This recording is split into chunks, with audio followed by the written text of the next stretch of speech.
People kind of forgive and then pretend it never happened. Yeah, I'll give you an example. I was at like a faith-based community. A lady came up to me and it was her first time at the group. And then she like spontaneously shared that her father had molested her. She forgave him. And on her way to come to this women's group, she dropped off her kids for him to babysit. Oh, no, ma'am. No, ma'am, you cannot stay.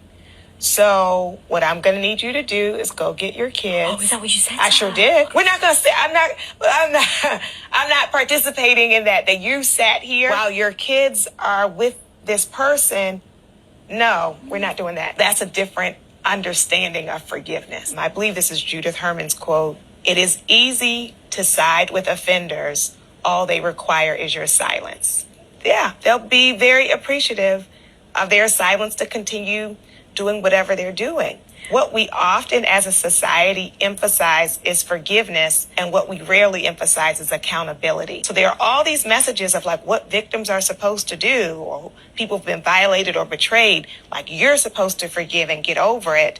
And there's no conversation about the transformative work required for people who are doing harm.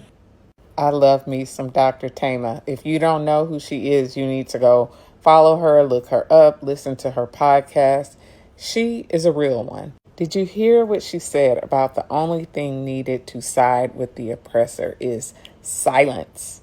And we, especially women, have been duped into thinking that silence is somehow related to godliness. Now, I know why, because there is a scripture that talks about a gentle and quiet spirit. And in the church, that gentle and quiet spirit has been taught as a gentle and quiet woman. When we are silent about abuse, when we're silent about betrayal, when we're silent about harm, when those things are so loud, basically we make it seem as if the problem is speaking out, when in fact the problem is being silent. And again, we live in a society that loves to victim shame and gaslight and send the message that when you speak up and other people are held accountable for their actions, that somehow you are the cause of the problem.